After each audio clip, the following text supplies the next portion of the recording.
Hay una organización que nunca aparece en los titulares, no tiene página web oficial con detalles de sus operaciones.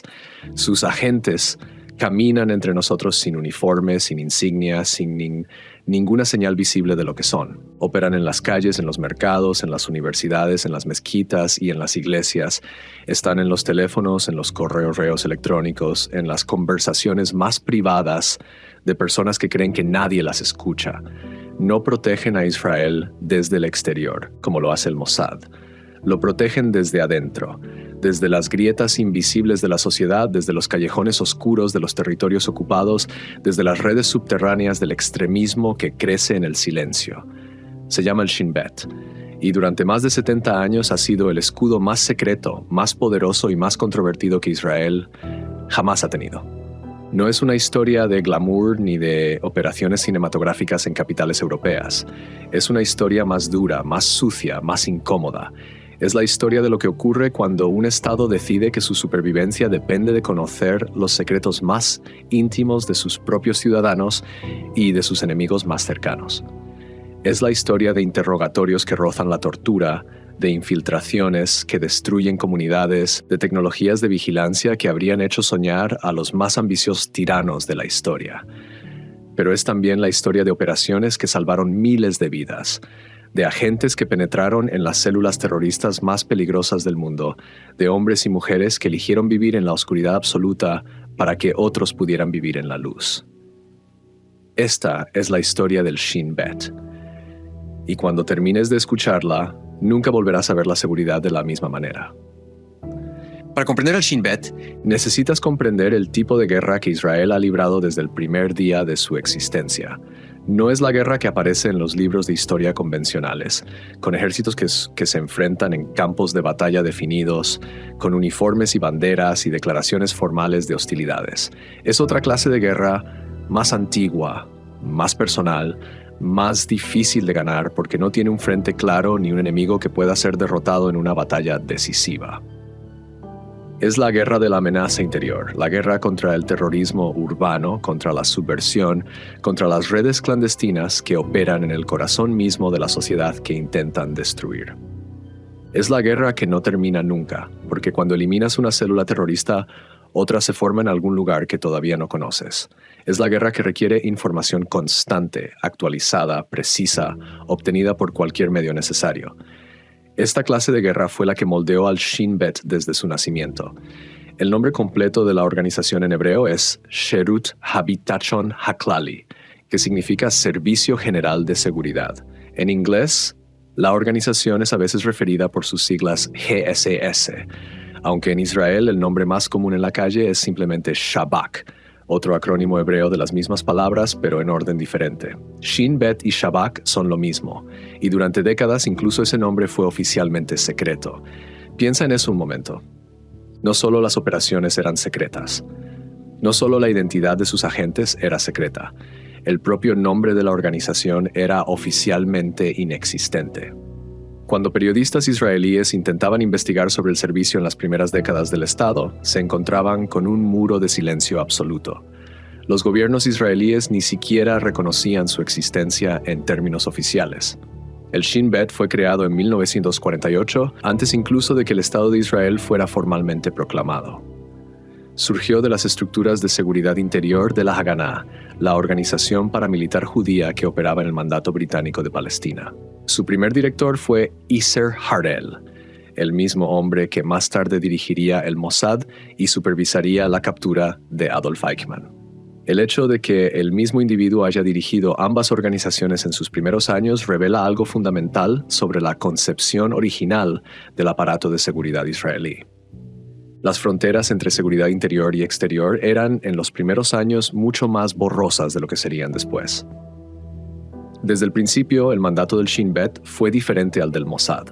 El Mossad miraba hacia afuera, hacia los enemigos extranjeros, hacia los estados árabes hostiles, hacia la diáspora judía en peligro. El Shin Bet miraba hacia adentro, hacia el territorio controlado por Israel, hacia las amenazas que emergían desde dentro de sus propias fronteras o en los territorios bajo su control. En los primeros años del Estado, el trabajo del Shin Bet se centró en tres áreas principales. Primero, la contraespionaje.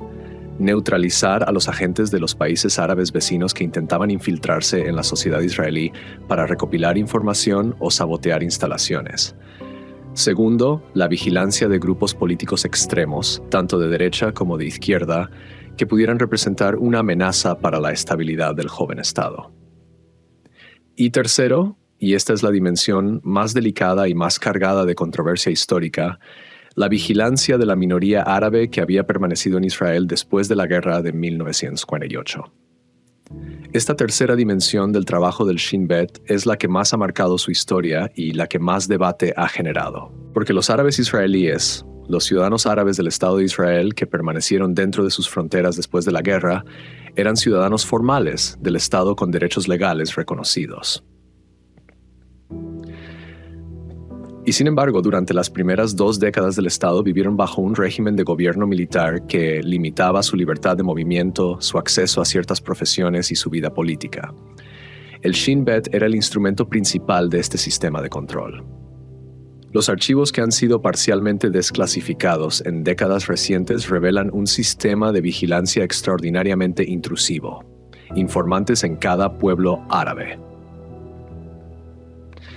Seguimiento de las actividades políticas de los ciudadanos árabes. Interferencia en las elecciones locales para asegurar que los líderes elegidos fueran cooperativos con el gobierno israelí. Presión sobre individuos para que se convirtieran en colaboradores a cambio de permisos de trabajo. Licencias de construcción o simplemente en cambio de no ser molestados. Este sistema de control fue desmantelado gradualmente. El gobierno militar sobre los ciudadanos árabes de Israel terminó en 1966. Pero las prácticas de vigilancia e infiltración en las comunidades árabes israelíes nunca desaparecieron completamente, aunque evolucionaron y se modificaron con el tiempo. Sin embargo, la dimensión del trabajo del Shin Bet que realmente definió a la organización durante las décadas siguientes no fue la vigilancia de los ciudadanos árabes de Israel. Fue algo mucho más intenso, mucho más violento y mucho más complejo, la lucha contra el terrorismo palestino en los territorios ocupados después de la Guerra de los 6 días de 1967. Junio de 1967. En 6 días de combate, Israel conquistó la Franja de Gaza, Cisjordania, el Sinaí egipcio y los altos del Golán sirios. De la noche a la mañana, el Estado de Israel pasó de tener aproximadamente 300.000 árabes bajo su soberanía a tener más de 1 millón. Y a diferencia de los árabes israelíes que al menos tenían el estatus formal de ciudadanos, estos nuevos habitantes de los territorios conquistados vivían bajo ocupación militar sin derechos de ciudadanía. Esta nueva realidad transformó al Shin Bet de manera radical y permanente. De ser principalmente un servicio de contraespionaje y vigilancia interna, se convirtió en el principal instrumento de control y seguridad en los territorios ocupados. Y eso significó enfrentarse a algo completamente diferente a lo que había conocido hasta entonces. Una población de más de 1 millón de personas, muchas de las cuales eran hostiles a la ocupación israelí, y entre las cuales comenzaron a surgir rápidamente organizaciones armadas con el objetivo de expulsar a Israel mediante la violencia. La Organización para la Liberación de Palestina, la OLP, ya existía antes de 1967, pero fue después de la guerra cuando el movimiento palestino de resistencia armada cobró verdadera fuerza y organización.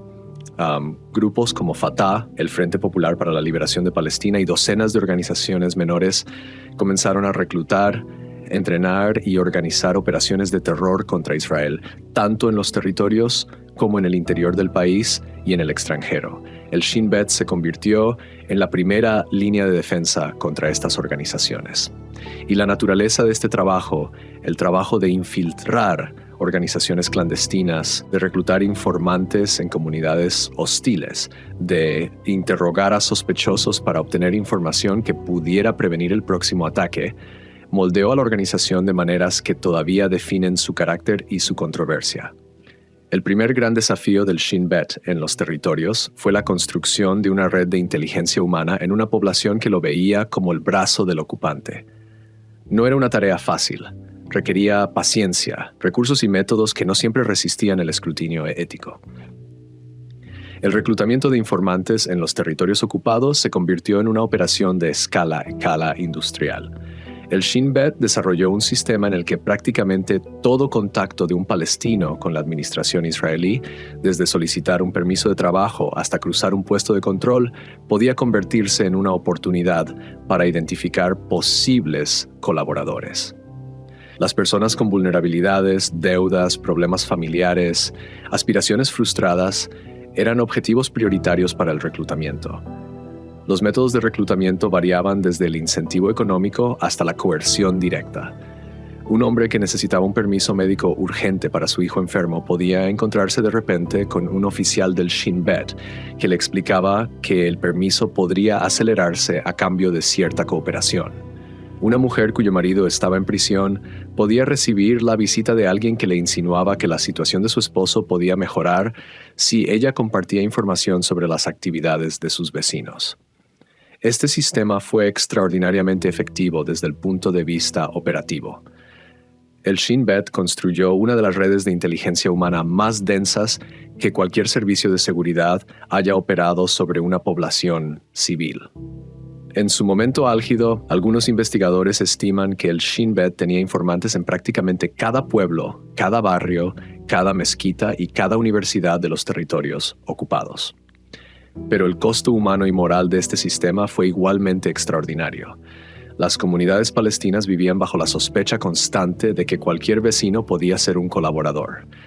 Esto destruyó la confianza social, creó un clima de paranoia y en ocasiones llevó a la violencia vigilante contra personas sospechosas de colaborar con Israel, personas que a veces eran inocentes y que morían por rumores. Para el Shin Bet, esta densísima red de informantes fue tanto su mayor activo como su mayor dilema ético permanente. ¿Hasta dónde puede llegar un Estado democrático en la instrumentalización de personas vulnerables para sus propósitos de seguridad? ¿Cuándo el reclutamiento de informantes mediante presión se convierte en coacción inaceptable? Estas preguntas no tienen respuestas simples, y el Shin Bet las ha enfrentado durante décadas sin resolverlas completamente. En los años 70 y 80, el Shin Bet luchó contra el terrorismo palestino en los territorios con métodos que fueron eficaces en reducir la violencia, pero que también generaron uno de los escándalos más graves de la historia del Estado de Israel. El escándalo comenzó en abril de 1984 en un autobús. El 12 de abril de 1984, 4 jóvenes palestinos de Gaza secuestraron un autobús israelí de la línea 300 que viajaba entre Tel Aviv y Ashkelon.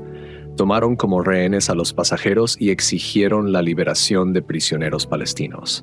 Las fuerzas especiales israelíes asaltaron el autobús en la madrugada. 2 de los secuestradores murieron durante el asalto. Los otros 2 fueron capturados vivos. Las fotografías tomadas inmediatamente después del asalto mostraban a los 2 secuestradores capturados, heridos pero vivos, siendo conducidos por soldados israelíes. Pero horas después, ambos hombres estaban muertos. El gobierno israelí anunció que habían muerto durante el asalto al autobús, pero las fotografías contradecían esta versión. Periodistas israelíes comenzaron a investigar, y lo que emergió fue una historia que sacudió a Israel hasta sus cimientos. Los 2 palestinos capturados habían sido entregados al Shin Bet, habían sido interrogados brevemente y luego habían sido golpeados hasta la muerte por orden de altos funcionarios del servicio. Fue una ejecución extrajudicial, un asesinato. El caso fue investigado, se nombraron comisiones, se jugaron maniobras políticas de alto nivel. El jefe del Shin Bet de la época, Abraham Shalom, inicialmente mintió a los investigadores. Cuando la verdad emergió completamente, el escándalo era de proporciones constitucionales. El director del Shin Bet había ordenado el asesinato de 2 detenidos y luego había intentado encubrirlo mintiendo a las autoridades del Estado. La conclusión del affair fue profundamente insatisfactoria para quienes creían en la responsabilidad jurídica. Abraham Shalom renunció, pero recibió un indulto presidencial antes de que pudiera ser procesado. Varios otros funcionarios del Shin Bet también recibieron indultos. Nadie fue a prisión. El asunto del autobús 300, como se conoce en Israel, reveló algo perturbador sobre la cultura interna del Shin Bet. La creencia, aparentemente arraigada en los niveles más altos de la organización, de que en ciertas circunstancias las reglas normales no aplicaban, que la seguridad del Estado justificaba acciones que en cualquier tribunal serían clasificadas como crímenes. Pero el asunto del autobús 300 fue solo el preludio de una crisis más profunda que estallaría años después y que forzaría a Israel a enfrentarse de manera directa e incómoda con la pregunta que muchas democracias evitan: ¿puede un Estado que se dice democrático autorizar la tortura? La primera intifada comenzó en diciembre de 1987. Durante casi 6 años, los territorios palestinos hervían en una revuelta popular caracterizada por huelgas, manifestaciones, lanzamiento de piedras y, con creciente frecuencia, ataques con cuchillos, bombas caseras y armas de fuego. Israel respondió con una mezcla de represión militar y operaciones de seguridad coordinadas por el Shin Bet. Durante la intifada, el Shin Bet interrogó a decenas de miles de palestinos. Las condiciones de estos interrogatorios fueron objeto de un escrutinio internacional creciente. Informes de organizaciones de derechos humanos, testimonios de exdetenidos y, eventualmente, investigaciones gubernamentales israelíes pintaron un cuadro de métodos que iban desde la privación del sueño y el aislamiento prolongado hasta técnicas físicas que muchos calificaban equívocamente como tortura. Entre las técnicas documentadas estaban el shabak, una posición estresante en la que el detenido era atado a una silla baja con los brazos esposados hacia atrás en un ángulo doloroso durante horas o días. La privación de sueño prolongada, el uso de una capucha maloliente sobre la cabeza del detenido, sacudir violentamente al detenido agarrándolo por las solapas, la exposición a temperaturas extremas, ruidos ensordecedores continuos. El debate sobre estos métodos llegó finalmente a los tribunales israelíes. En 1999, la Corte Suprema de Israel emitió una sentencia histórica. Los métodos de interrogatorio del Shin Bet, que implicaban coerción física, eran ilegales. Los interrogadores no podían usar estos métodos de manera sistemática y rutinaria, pero la sentencia tenía una puerta trasera que provocó críticas inmediatas de los activistas de derechos humanos. La Corte Suprema dejó abierta la posibilidad de que en casos de ticking bomb, la bomba de relojería, es decir, situaciones en que se cree que un detenido tiene información sobre un ataque inminente que podría causar muchas muertes, los interrogadores podrían alegar necesidad como defensa si utilizaban métodos coercitivos. No era una autorización explícita para torturar, pero era una zona gris que el Shin Bet podría, y según sus críticos lo hizo, utilizar para continuar prácticas similares a las previamente condenadas. El debate sobre los métodos de interrogatorio del Shin Bet ha continuado sin interrupción hasta el día de hoy. Organizaciones de derechos humanos como B'Tselem y el Comité Público contra la Tortura en Israel han documentado regularmente casos de presunta tortura en los interrogatorios del Shin Bet. El Estado israelí ha negado sistemáticamente que la tortura sea una práctica autorizada, aunque ha reconocido el uso de presión física moderada en ciertos casos. Los defensores del Shin Bet argumentan que sus métodos, aunque duros, son proporcionales a las amenazas que enfrenta y que han salvado innumerables vidas previniendo ataques terroristas.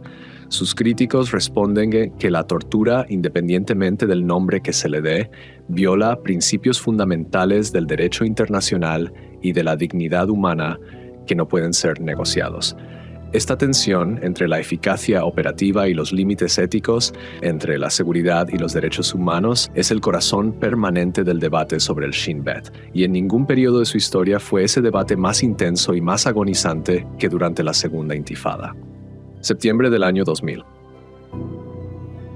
El líder de la oposición israelí, Ariel Sharon, visitó la explanada de las mezquitas en Jerusalén, el lugar más sagrado y más disputado de la ciudad, conocido por los judíos como el Monte del Templo. La visita fue interpretada por los palestinos como una provocación. Las protestas que siguieron se convirtieron en algo más que protestas. Se convirtieron en la Segunda Intifada. A diferencia de la primera intifada, que fue principalmente una revuelta popular con violencia relativamente limitada, la segunda intifada fue una guerra de terror sistemático de una brutalidad devastadora. Durante 4 años, bombas suicidas estallaron en autobuses, en restaurantes, en mercados, en discotecas y en hoteles israelíes. Más de 1,000 israelíes murieron en atentados terroristas, la mayoría civiles. Miles más resultaron heridos, muchos con quemaduras y mutilaciones permanentes. El Shin Bet se convirtió en el principal instrumento de la respuesta israelí, y la presión que enfrentó fue como nada que hubiera conocido antes. Los ataques se sucedían a un ritmo de varios por semana. Las organizaciones terroristas, principalmente Hamas y la Yihad Islámica Palestina, pero también las brigadas de los mártires de Al-Aqsa, vinculadas a Fatah, habían refinado sus técnicas hasta convertir al atacante suicida en un arma casi imposible de detener una vez que había sido enviado a su misión. La única forma de detener los ataques suicidas antes de que ocurrieran era la inteligencia. Había que saber quién estaba siendo reclutado, quién fabricaba las bombas, quién los enviaba, quién les daba cobijo en las últimas horas antes del ataque. Había que penetrar las células en su fase de planificación, no en el momento en que el atacante ya caminaba hacia su objetivo. Esto generó una presión brutal sobre los métodos de interrogatorio del Shin Bet. Cuando un sospechoso era detenido y se creía que tenía información sobre un ataque en preparación, la urgencia era máxima. Y en ese clima de urgencia y miedo, la línea entre el interrogatorio intenso y la tortura se volvió más borrosa que nunca. Al mismo tiempo, el Shin Bet ejecutó durante la segunda intifada la campaña de eliminaciones selectivas más intensa y sostenida de la historia israelí.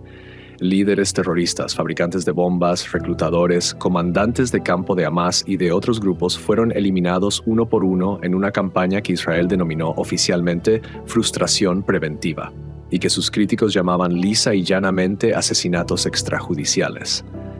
La tecnología de estas eliminaciones evolucionó durante la segunda intifada de maneras que prefigurarían las tácticas de los drones que las fuerzas estadounidenses utilizarían en Afganistán y Pakistán años después. Misiles lanzados desde helicópteros de combate contra automóviles o edificios donde se encontraban los objetivos. Francotiradores de precisión extrema, bombas activadas a distancia, dispositivos explosivos ocultos. El problema con las eliminaciones desde el aire es que los misiles no distinguen con precisión quirúrgica entre el objetivo y las personas que se encuentran a su alrededor. Durante la segunda intifada hubo varios incidentes en que las eliminaciones de líderes terroristas causaron también la muerte de civiles palestinos inocentes. El más simbólico y más impactante fue la muerte de Salah Shehadeh. Shehadeh era el comandante militar de Hamas en Gaza. Para el Shin Bet era uno de los objetivos más importantes de la campaña contra el terrorismo. En julio de 2002, un F-16 israelí lanzó una bomba de 1 tonelada sobre el edificio donde Shehadeh se encontraba. Shehadeh murió junto con su esposa y su hija. Pero también murieron otros 15 civiles que vivían en el edificio o en sus inmediaciones, incluyendo varios niños. El ataque generó una crisis política en Israel y en el exterior. Una investigación militar israelí concluyó que el ataque había sido un error de juicio, que los planificadores habían subestimado el número de civiles en el edificio. Pero para los críticos de la política de eliminaciones selectivas, el caso Shehadeh era la prueba de que estas operaciones inevitablemente causaban daños inaceptables a civiles. Esta tensión entre la eficacia de las eliminaciones selectivas para desmantelar la infraestructura terrorista y el costo en vidas civiles inocentes es otra de las paradojas permanentes del trabajo del Shin Bet. Sus defensores argumentan que en el cálculo total, las eliminaciones selectivas salvaron más vidas de las que costaron, porque al eliminar líderes terroristas se previenen ataques que de otro modo habrían causado un número mucho mayor de víctimas. Sus críticos responden que la muerte de civiles inocentes es moralmente inaceptable independientemente del cálculo estratégico y que además estas muertes alimentan el ciclo de radicalización y venganza que generan nuevos terroristas. No hay una respuesta fácil, y el Shin Bet ha tenido que vivir con esa falta de respuesta fácil durante décadas. Pero la historia del Shin Bet no es solo la historia de la violencia y la coerción. Es también la historia de algunas de las operaciones de inteligencia humana más extraordinarias jamás ejecutadas, operaciones que requirieron no solo valentía, sino una capacidad casi sobrehumana para vivir en la mentira. Una de esas historias es la de un hombre que durante años vivió en el corazón de la organización que era el mayor enemigo de Israel. Un hombre cuya verdadera identidad era un secreto tan bien guardado que ni siquiera las personas más cercanas a él en su vida cotidiana sospechaban quién era realmente. Era conocido en los círculos de Hamas como el príncipe. En su comunidad era respetado como un joven líder comprometido con la causa palestina, hijo de uno de los fundadores más importantes del movimiento. Y en secreto, era uno de los informantes más valiosos que el Shin Bet ha tenido jamás en su historia. Su nombre real era Mossab Hassan Youssef. Era el hijo mayor del Sheikh Hassan Youssef, uno de los fundadores y líderes más importantes de Hamas en Cisjordania. Desde niño, Mossab había crecido en el círculo más íntimo del liderazgo de Hamas. Conocía a los comandantes, a los planificadores, a los reclutadores. Tenía acceso a información que ningún informante podía obtener desde fuera. Fue reclutado por el Shin Bet de manera gradual, a través de un proceso que comenzó con su detención y que el propio Mossab describió en detalle en su libro de memorias, publicado en 2010. El agente del Shin Bet que lo reclutó, un hombre al que Mossab conoce como Gonen Ben Itzhak, pasó meses construyendo una relación de confianza con el joven palestino, sin presiones, sin amenazas, sino con paciencia y con un genuino respeto humano que Mossab no esperaba de un oficial de la inteligencia israelí. La decisión de Mossab de cooperar con el Shin Bet no fue solo pragmática, fue también el resultado de una crisis moral profunda. Observando desde dentro las prácticas de Hamas, incluyendo la tortura de personas sospechosas de colaborar con Israel, incluyendo la corrupción y la brutalidad interna del movimiento, Mossab llegó a la conclusión de que Hamas no era la organización que su padre había ayudado a fundar, que se había convertido en algo que él no podía apoyar moralmente. Durante una década, Mossab Hassan Youssef, que en el mundo de la inteligencia israelí fue conocido como el Príncipe Verde, en referencia al color del Islam y a su posición en la jerarquía de Hamas, proporcionó al Shin Bet información que, según las propias autoridades israelíes, salvó docenas de vidas, previniendo atentados terroristas y permitiendo la captura de células activas. Cuando su historia se hizo pública en 2010, generó un impacto sísmico. Aquí estaba el hijo de un fundador de Hamas, alguien que había estado en el núcleo del movimiento, revelando que había trabajado para la inteligencia israelí durante años. Para Hamas fue una traición de proporciones casi inconcebibles. Para Israel fue la confirmación de que incluso en los lugares más impenetrables, la paciencia y la habilidad del Shin Bet podían crear fisuras que nadie más podría crear. La historia de Mossab también reveló algo sobre el carácter del agente del Shin Bet que lo reclutó. Cuando años después, ya en los Estados Unidos, Mossab enfrentó la deportación y el Departamento de Seguridad Nacional estadounidense lo consideraba una amenaza potencial por sus asociaciones pasadas con Hamas, fue su antiguo manejador del Shin Bet quien testificó en su defensa, confirmando su trabajo como informante y su contribución genuina a la seguridad. Era un gesto que iba más allá de la relación estrictamente instrumental entre un servicio de inteligencia y un activo. Era un reconocimiento de la humanidad compartida entre dos hombres que habían estado en lados opuestos de un conflicto brutal. La historia del Príncipe Verde no fue un caso aislado. El Shin Bet construyó durante décadas una cultura de operaciones de agente humano de excepcional sofisticación. Sus manejadores, los oficiales de casos responsables de reclutar y gestionar informantes, eran entrenados para hablar árabe con fluidez, para entender en profundidad la cultura palestina, para construir relaciones genuinas con sus fuentes en lugar de simplemente explotarlas. Esta inversión en la comprensión cultural fue una de las diferencias más significativas entre el Shin Bet y muchos otros servicios de inteligencia occidentales que operaban en el mundo árabe.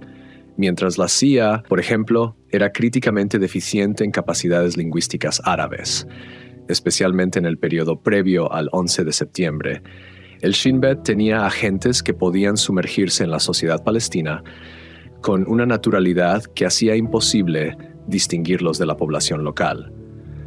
Algunos de estos agentes vivieron durante años en comunidades palestinas bajo identidades completamente falsas, formando amistades, asistiendo a bodas y funerales, participando en la vida comunitaria, todo mientras recopilaban información y la transmitían a sus manejadores. El costo personal de este tipo de trabajo es difícil de exagerar. La tensión constante de mantener una identidad falsa, el peligro mortal de ser descubierto, el impacto psicológico de construir relaciones de confianza que son fundamentalmente una ilusión. Muchos exagentes de operaciones encubiertas han hablado de dificultades severas para reintegrarse a la vida normal después de años en el campo. Si hay un enemigo contra el que el Shin Bet ha librado una batalla más larga, más compleja y más evolutiva que cualquier otra, ese enemigo es Hamás. Y la historia de esa batalla es en sí misma un microcosmos de toda la historia del Shin Bet. Hamás, acrónimo árabe de Movimiento de Resistencia Islámica, fue fundado en Gaza en 1987 al inicio de la primera intifada por el Sheikh Ahmed Yassin. Desde el principio, Hamás fue diferente a la OLP de Yasser Arafat. No era una organización política con un brazo armado. Era fundamentalmente una organización islamista cuyo componente militar era tan importante como su componente social y religioso.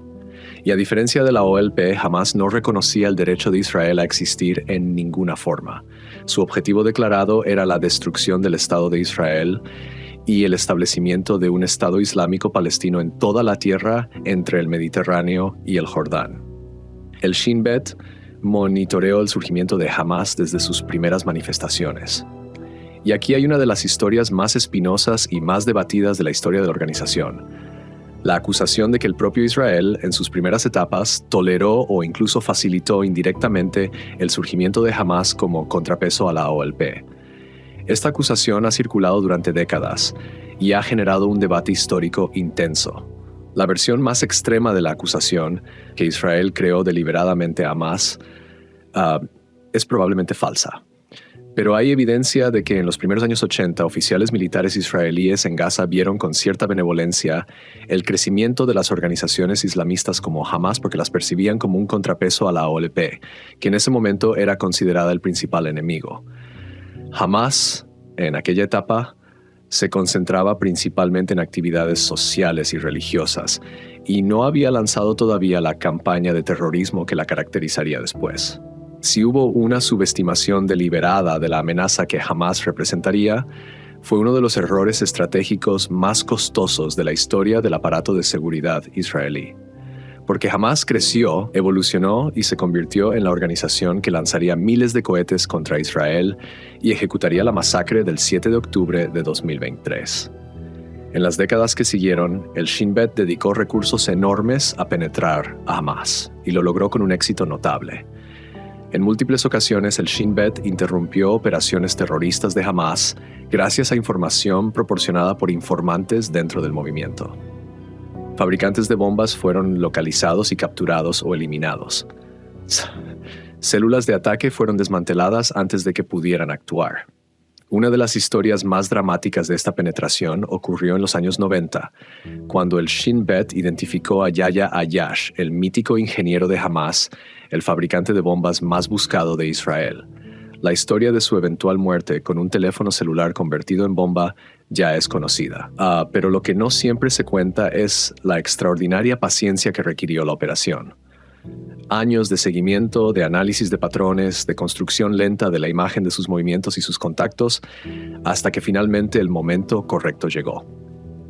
El asesinato de Ayash fue en partes iguales un logro del Shin Bet y del Mossad, con el Shin Bet como el servicio que proporcionó la inteligencia crucial sobre los movimientos y comunicaciones del objetivo, y el Shin Bet ejecutando la operación técnica del teléfono explosivo. Pero Hamás también aprendió. Después de cada penetración exitosa del Shin Bet, Hamás ajustaba sus protocolos de seguridad.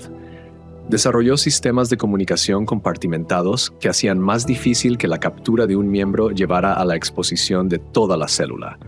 Entrenó a sus miembros para resistir los interrogatorios. Creó sistemas para identificar y eliminar a los colaboradores antes de que pudieran causar daño. La lucha entre el Shin Bet y Hamás fue, durante décadas, una espiral de adaptación mutua.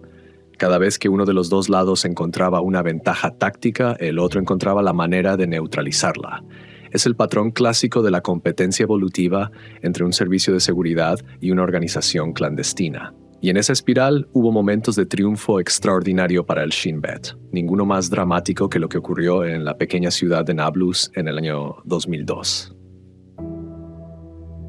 En el verano de 2002, en el momento más oscuro de la segunda intifada, el Shin Bet localizó a Mohammed Deif.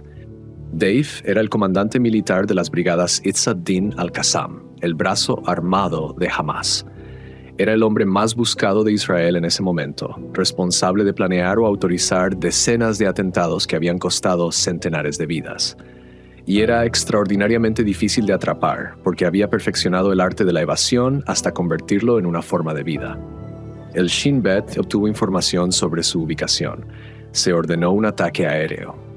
Una bomba cayó sobre el edificio donde se creía que Deif se encontraba. Mohammed Deif no murió. Sobrevivió, aunque según diversas fuentes con heridas graves que le dejaron secuelas permanentes. El Shin Bet había fallado en eliminar a uno de sus objetivos más prioritarios. Deif continuaría dirigiendo el brazo militar de Hamas durante más de 2 décadas adicionales, eventualmente jugando un papel central en la planificación del ataque del 7 de octubre de 2023. Fue finalmente eliminado en un ataque aéreo israelí en Gaza en julio de 2024, 22 años después del primer intento. Su persistente capacidad para sobrevivir durante más de 2 décadas, convirtiéndose en el hombre más buscado de Israel, es uno de los capítulos más extraordinarios de la historia de la lucha entre el Shin Bet y Hamas. Pero quizás la mayor vergüenza del Shin Bet en su historia reciente no fue el fracaso en el Mohammed Deif, fue algo mucho más fundamental. Fue el fracaso en ver venir el 7 de octubre. El 7 de octubre de 2023 no fue solo el fracaso del Mossad o del ejército israelí, fue también y quizás principalmente un fracaso del Shin Bet, porque el Shin Bet era el servicio responsable de la inteligencia sobre Gaza. Era la organización que tenía la red de informantes en el territorio, que monitoreaba las comunicaciones de Hamas, que debía conocer las capacidades y las intenciones del movimiento. ¿Qué falló exactamente? Las investigaciones que comenzaron después del ataque han revelado una imagen de falla sistémica que va mucho más allá de un simple error de evaluación. Hamas había pasado años preparando la Operación Diluvio de Al-Aqsa, el nombre que ellos mismos le dieron al ataque del 7 de octubre. Los preparativos incluyeron entrenamiento de miles de combatientes, reconocimiento detallado de las comunidades fronterizas israelíes, fabricación de parapentes y vehículos de asalto, y la planificación logística de una operación de una complejidad sin precedentes. Y el Shin Bet, que durante décadas había sido el servicio que mejor conocía a Hamas, no lo vio venir. Una parte de la explicación es tecnológica. Hamas aprendió de los errores anteriores y desarrolló protocolos de comunicación diseñados específicamente para evadir la vigilancia israelí. Los comandantes más importantes se comunicaban en persona siempre que era posible, evitando teléfonos y comunicaciones digitales. Los planes de la operación fueron compartidos en un círculo extremadamente limitado de personas, incluso dentro del propio Hamas. Y los ejercicios de entrenamiento fueron presentados públicamente como actividades rutinarias, no como los preparativos específicos para un ataque de gran escala que realmente eran. Pero la explicación tecnológica no es suficiente. Había señales, había indicadores, había información que, vista en retrospectiva, debería haber generado alarmas. Un analista del Shin Bet había elaborado un documento detallando lo que Hamas podría estar planeando, describiendo con notable precisión algunas de las tácticas que eventualmente serían usadas. El documento fue clasificado como un ejercicio teórico, no como un aviso operativo. ¿Por qué? Los investigadores han señalado varios factores. Primero, la llamada concepcia, la concepción dominante, la creencia arraigada en el aparato de seguridad israelí de que Hamas, aunque beligerante en su retórica, no tenía ni las capacidades ni la voluntad de lanzar un ataque de esta magnitud.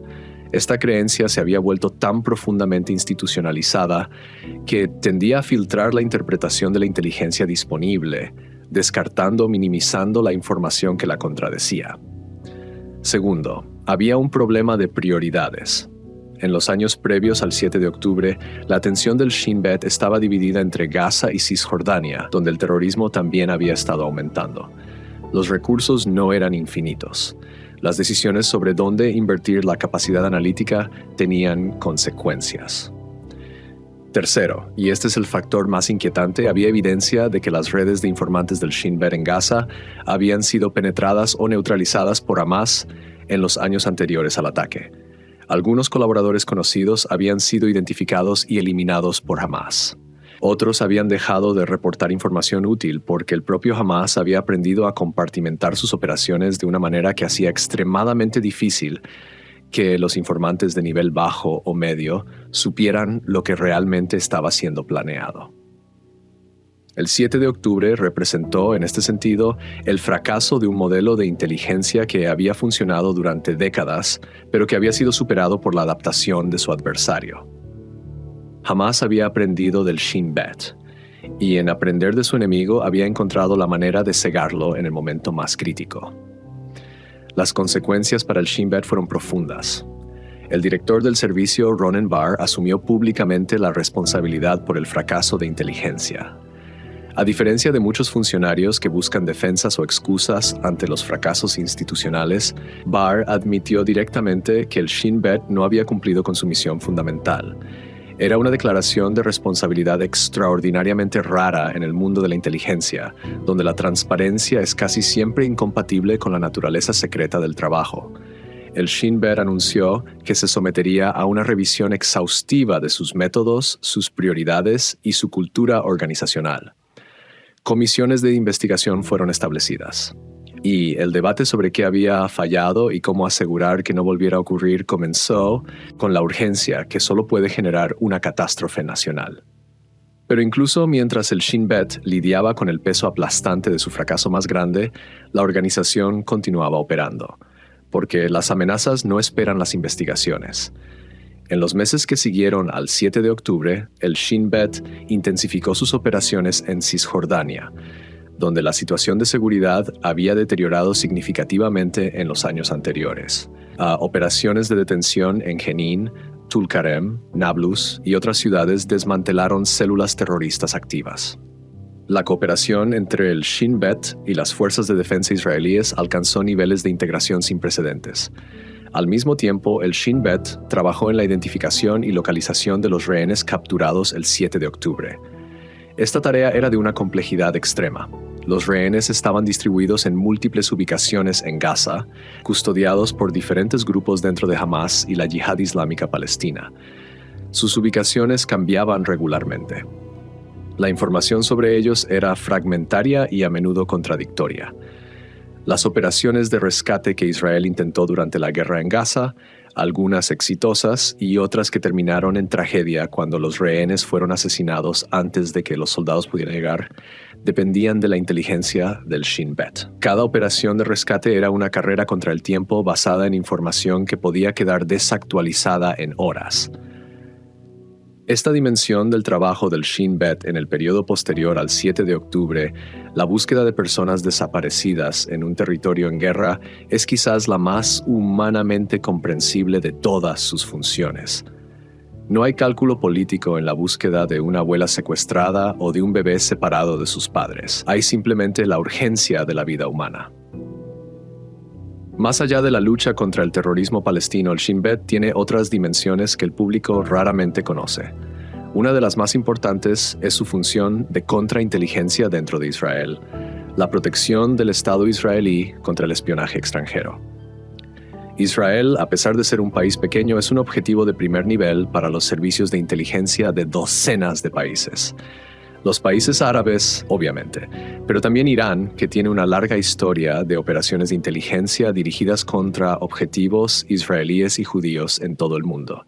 Y de manera más sorprendente para muchos, también aliados occidentales de Israel, incluidos los propios Estados Unidos. El caso más dramático de espionaje contra Israel por parte de un país aliado es el caso Jonathan Pollard. Pollard era un analista de inteligencia naval estadounidense que durante los años 80 pasó toneladas de documentos clasificados de los Estados Unidos a Israel. No lo hacía por dinero, aunque también recibió compensación económica. Lo hacía porque creía genuinamente que Israel tenía derecho a conocer la información que los estadounidenses estaban reteniendo de sus aliados israelíes. El Shin Bet, irónicamente, no fue responsable de capturar a Pollard. Eso fue obra del FBI en los Estados Unidos. Pero el caso Pollard tuvo consecuencias profundas para el Shin Bet porque generó una crisis de confianza entre las agencias de inteligencia israelíes y sus contrapartes estadounidenses que tardó años en sanar. Más relevante para el trabajo cotidiano del Shin Bet es la lucha contra el espionaje iraní. Irán tiene un elaborado aparato de inteligencia, el Ministerio de Inteligencia y Seguridad y la inteligencia de la Guardia Revolucionaria Islámica, que ha intentado en múltiples ocasiones reclutar agentes dentro de Israel.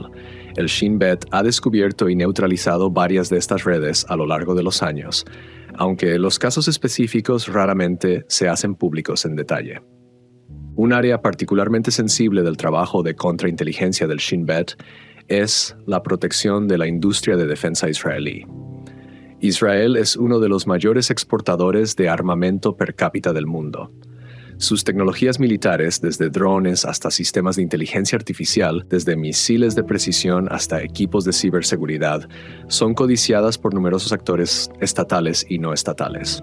Proteger estos secretos industriales y tecnológicos de la inteligencia extranjera es una función permanente del Shin Bet. En los últimos años, con el dramático aumento de las capacidades de inteligencia cibernética de actores como Irán, China y Rusia, esta función de contrainteligencia se ha vuelto más compleja y más urgente. Los ataques cibernéticos contra infraestructura israelí, contra universidades, contra empresas de defensa y contra agencias gubernamentales son ahora una realidad cotidiana que el Shin Bet, en colaboración con el Cuerpo de Inteligencia de Señales del Ejército y con la Autoridad Nacional de Ciberseguridad, trabaja constantemente para neutralizar. Hay una dimensión del trabajo del Shin Bet que pocas personas fuera de Israel conocen y que, sin embargo, dice mucho sobre la naturaleza de la organización y los dilemas que enfrenta una democracia imperfecta.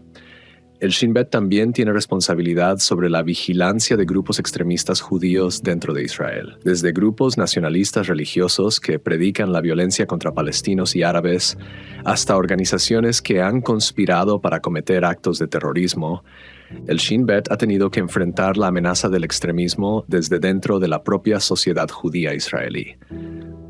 El caso más dramático y traumático de terrorismo judío que el Shin Bet no logró prevenir fue el asesinato del primer ministro Yitzhak Rabin.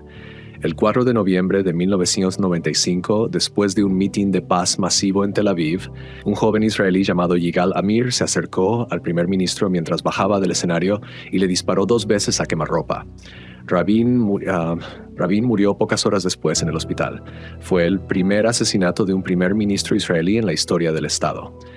Yigal Amir era un estudiante universitario religioso de derecha extrema que se oponía ferozmente a los acuerdos de Oslo y que había llegado a la conclusión de que Rabin era un traidor al pueblo judío que merecía morir. No era un terrorista palestino. Era un ciudadano israelí judío, educado y aparentemente integrado en la sociedad. El fracaso del Shin Bet en prevenir el asesinato fue devastador. Las investigaciones que siguieron revelaron que el Shin Bet tenía información sobre el extremismo creciente en los sectores nacionalistas religiosos, pero que no había tomado suficientemente en serio la posibilidad de que un judío israelí intentara asesinar a un primer ministro israelí. Había un punto ciego cultural e institucional. La organización estaba orientada principalmente a las amenazas de origen árabe y no había prestado suficiente atención a las amenazas que podían surgir desde dentro de la comunidad judía. El asesinato de Rabin fue también el fin de las mejores esperanzas de paz de aquella generación. El proceso de Oslo, que había prometido por primera vez en décadas un camino hacia la coexistencia, nunca se recuperó del golpe. Y el Shin Bet vivió con la carga de ese fracaso durante años, transformando su manera de monitorear y evaluar el extremismo interno. En las décadas siguientes, el Shin Bet ha detectado y desarticulado varios complots de grupos extremistas judíos. En 2015, desmanteló una célula conocida como el Precio, que había cometido una serie de ataques de odio contra árabes, israelíes y palestinos, incluyendo el incendio de una casa en el pueblo palestino de Duma, que mató a un bebé y a sus padres. Los responsables fueron arrestados y condenados, en un proceso que generó controversia porque algunos de los acusados alegaron que sus confesiones habían sido obtenidas bajo coacción durante los interrogatorios del Shin Bet. Este caso ilustra una vez más la paradoja central del Shin Bet. La misma organización que es acusada de abusos cuando interroga a sospechosos palestinos puede ser el instrumento de justicia cuando persigue a terroristas judíos. Las mismas técnicas que generan indignación cuando se aplican a un lado del conflicto son aplaudidas cuando se aplican al otro. Y el Shin Bet, operando en medio de esta doble vara, tiene que encontrar la manera de ser efectivo en ambos contextos mientras mantiene estándares que puedan ser defendidos públicamente. El Shin Bet del siglo XXI es una organización radicalmente diferente al servicio que nació en 1948. Ha pasado por transformaciones tecnológicas que habrían sido inimaginables para sus fundadores. La inteligencia de señales, la interceptación de comunicaciones, ha sido siempre una herramienta central del Shin Bet, pero las comunicaciones del siglo XXI son radicalmente diferentes a las del siglo XX. La omnipresencia de los teléfonos inteligentes, de las aplicaciones de mensajería cifrada, de las redes sociales, ha transformado tanto el terreno de la vigilancia como las capacidades disponibles para realizarla. Israel ha sido pionero en el desarrollo de tecnologías de vigilancia masiva que el Shin Bet utiliza en los territorios bajo su control. El sistema de cámaras de reconocimiento facial desplegado en los puestos de control de Cisjordania es uno de los más avanzados del mundo. Permite identificar automáticamente a individuos en listas de vigilancia en tiempo real, cruzando imágenes capturadas por cámaras con enormes bases de datos de fotos de identidad y de reconocimiento facial. El sistema fue construido con tecnología israelí y ha generado un debate global sobre el uso del reconocimiento facial como herramienta de control de una población. Los defensores de la tecnología argumentan que permite identificar a individuos peligrosos sin necesidad de detener e interrogar a toda la población. Sus críticos responden que constituye un sistema de vigilancia masiva que viola la privacidad de millones de personas inocentes y que, en manos de un estado de ocupación, se convierte en una herramienta de control y represión. La revolución del Big Data también ha transformado las capacidades analíticas del Shin Bet. La capacidad de procesar y correlacionar enormes cantidades de información de múltiples fuentes, desde registros de llamadas telefónicas hasta movimientos bancarios, desde actividad en redes sociales hasta patrones de movimiento físico rastreados a través de teléfonos celulares, permite a los analistas del Shin Bet construir perfiles de individuos de una profundidad que hubiera requerido años de seguimiento manual en épocas anteriores. Esta capacidad tecnológica tiene implicaciones que van más allá de la lucha contra el terrorismo. Significa que el Shin Bet tiene en principio la capacidad de construir perfiles detallados de virtualmente cualquier persona que viva bajo su área de vigilancia, no solo de sospechosos activos. La pregunta de cómo se ejerce el control democrático sobre este poder es una que Israel, como muchas otras democracias, no ha respondido de manera satisfactoria. La pandemia de COVID-19 trajo este debate al primer plano de manera inesperada. En marzo de 2020, el gobierno israelí autorizó al Shin Bet a usar sus capacidades de vigilancia de teléfonos celulares para rastrear los movimientos de personas infectadas con el coronavirus y alertar a quienes habían estado en contacto con ellas. Era la primera vez que una democracia occidental usaba sus capacidades de inteligencia de este tipo para un propósito de salud pública en tiempo de paz. La medida fue efectiva para interrumpir cadenas de transmisión del virus. También fue profundamente controvertida. Muchos israelíes se preguntaron si querían que el Servicio de Inteligencia Interior tuviera acceso a sus datos de movimiento con el pretexto de la salud pública. Los tribunales israelíes impusieron límites a la duración y el alcance del programa. Pero el episodio demostró que las capacidades tecnológicas del Shin Bet, construidas originalmente para fines de contraterrorismo, podían ser repropuestas para usos que sus creadores no habían anticipado. Hay una pregunta que persiste a lo largo de toda la historia del Shin Bet y que se vuelve más urgente cuanto más poderosas se vuelven sus capacidades. ¿Quién controla al controlador?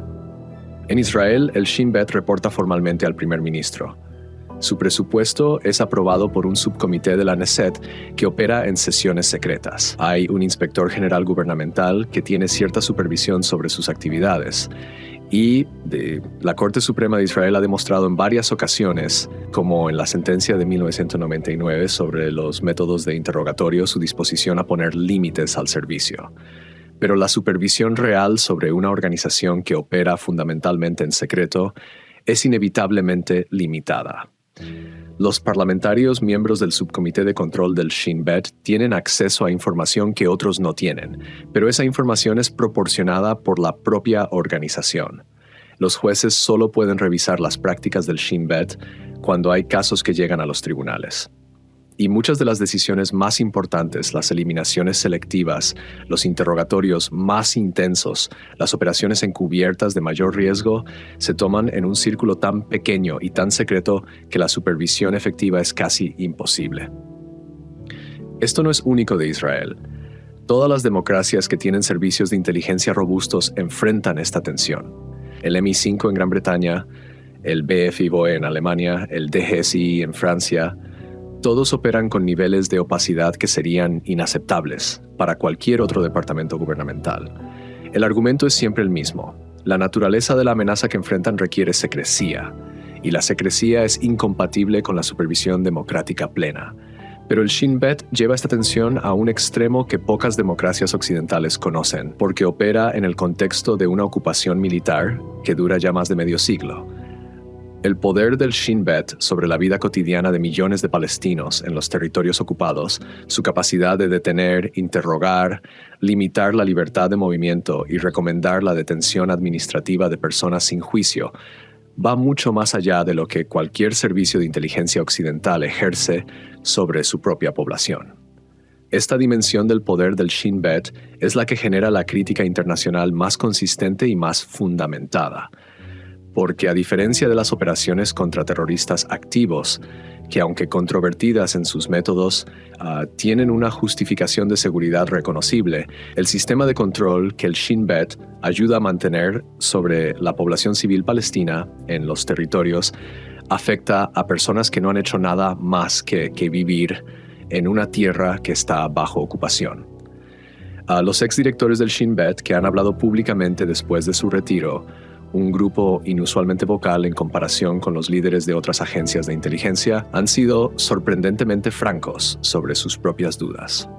Yuval Diskin, que dirigió el Shin Bet entre 2005 y 2011, declaró públicamente años después de dejar el cargo que Israel estaba en un camino peligroso y que las políticas de ocupación que el Shin Bet ayudaba a implementar estaban creando condiciones que amenazaban el futuro de Israel como Estado democrático, tanto como las propias amenazas terroristas. Carmi Gilon, otro exdirector, ha hablado de los dilemas éticos que enfrentó durante su mandato, de las noches sin dormir que provocaban ciertas decisiones, de la conciencia de que en el trabajo de mantener la seguridad de Israel se pagaba un precio moral que era real y que no debía ser ignorado. Esta autocrítica de algunos de sus ex líderes es quizás uno de los aspectos más sorprendentes y más importantes del legado público del Shin Bet. Estos hombres conocen la organización desde adentro. Conocen lo que hace y cómo lo hace. Y algunos de ellos han llegado a la conclusión, después de dedicar décadas de su vida al servicio, de que el camino que Israel está siguiendo no es sostenible. ¿Qué es entonces el Shin Bet en el panorama definitivo de su historia? Es el guardián invisible de Israel, el servicio que opera más cerca, más íntimamente, más brutalmente que cualquier otro con las realidades cotidianas del conflicto que define la existencia del país. No tiene la distancia geográfica del Mossad, que caza objetivos en capitales lejanas. Opera en las calles de Ramallah y Nablus, en los campos de refugiados de Gaza, en los pueblos árabes del norte de Israel, en las universidades israelíes donde podría surgir el próximo extremista. Ha salvado vidas que nunca sabrán que fueron salvadas. Ha prevenido atentados que habrían matado a decenas o cientos de personas. Ha neutralizado redes terroristas que de otro modo habrían causado una devastación incalculable. Ha protegido al Estado de Israel en algunos de sus momentos más vulnerables y también ha abusado del poder que se le confió. Ha aplicado métodos que en cualquier otra circunstancia serían llamados tortura. Ha construido sistemas de control que afectan la vida de millones de personas que no han cometido ningún delito. Ha operado en demasiadas ocasiones en el límite o más allá del límite de lo que una sociedad que se dice comprometida con los valores democráticos puede justificar. Es, en esta combinación de virtudes y vicios, una organización profundamente humana. Refleja la condición del Estado que sirve.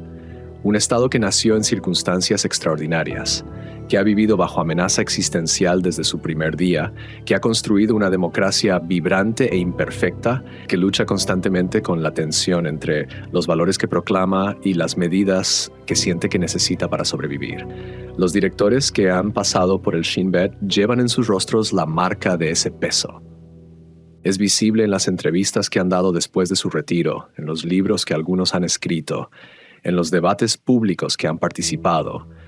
Es el peso de haber tomado decisiones que determinaron quién vivía y quién moría, de haber ordenado operaciones que salvaron a unos y dañaron a otros, de haber servido a un Estado en condiciones que ningún manual de ética puede anticipar completamente. El filósofo político Michael Walzer escribió sobre lo que llamó el problema de las manos sucias en política. La idea de que quienes gobiernan y protegen a la sociedad a veces deben tomar decisiones moralmente comprometidas para prevenir males mayores, y que la tragedia real no es que tomen estas decisiones, sino que deben hacerlo sabiendo que son moralmente problemáticas. El Shin Bet vive en ese territorio de las manos sucias de manera más intensa y más constante que casi cualquier otra institución que puedas nombrar. 76 años después de su fundación, el Shin Bet continúa. Sus analistas trabajan, sus agentes operan, sus redes de informantes reportan, sus tecnologías rastrean y procesan y correlacionan, todo en el silencio que ha definido a la organización desde su primer día. Todo en el nombre de la supervivencia de un Estado que todavía, después de 76 años, siente que no puede darse el lujo de bajar la guardia. Y en esa tensión permanente entre la necesidad de seguridad y los valores de justicia y dignidad humana, en ese espacio donde las decisiones más difíciles de la política se toman en secreto y sin garantías de que son las correctas, el Shin Bet seguirá existiendo, seguirá siendo controversial, seguirá siendo necesario, seguirá siendo incómodo. Porque esa incomodidad es quizás la señal más clara de que todavía existe en Israel una conciencia democrática que no ha aceptado completamente las concesiones que el Shin Bet representa. Y mientras esa conciencia exista, habrá esperanza de que el guardián invisible sea también eventualmente un guardián más justo. La historia del Shin Bet no ha terminado. Continúa escribiéndose en este mismo momento en las sombras donde siempre ha vivido. Y la pregunta que nos deja no es solo qué ha hecho este servicio. La pregunta que nos deja es qué tipo de democracia queremos ser. Porque la respuesta a esa pregunta determinará qué tipo de guardián necesitamos y qué límites estamos dispuestos a ponerle. Es una pregunta que no tiene respuesta fácil, pero es una pregunta que todas las sociedades que valoran tanto su seguridad como su libertad están obligadas a hacerse. Y el Shin Bet, con toda su historia de valentía y de sombra, nos obliga a hacerla. Esta ha sido la historia del Shin Bet, el guardián que nunca duerme, el escudo que no puedes ver, la sombra que protege, que controla, que a veces hiere y que siempre permanece. Una historia de heroísmo y de abuso, de sacrificio y de poder mal usado, de hombres y mujeres que dedicaron sus vidas a proteger a Israel con métodos que aún hoy generan preguntas que no tienen respuesta definitiva. Si este documental te hizo reflexionar sobre qué significa la seguridad en una democracia, sobre el precio que pagamos por la protección que damos por sentada, sobre los dilemas que ningún libro de texto anticipa, entonces hemos cumplido nuestra misión. Comparte este documental con alguien que creas que debería verlo. La historia del Shin Bet es demasiado importante para quedar en el silencio donde sus propios protagonistas prefieren que permanezca. Cuéntanos en los comentarios qué parte de esta historia te impactó más. El fracaso del 7 de octubre, las operaciones de inteligencia humana, como la del Príncipe Verde, los debates sobre los métodos de interrogatorio, o quizás la figura de los ex-directores que cuestionaron la propia organización que construyeron. Tu opinión importa. Deja tu like si este contenido te resultó valioso y suscríbete, porque tenemos preparados para ti muchos más documentales sobre los servicios de inteligencia más poderosos y secretos del mundo. La historia está llena de organizaciones que operan en las sombras, y nosotros estamos aquí para sacarlas a la luz, una por una. Hasta el próximo documental. Y recuerda, el guardián más importante siempre es el que nunca ves.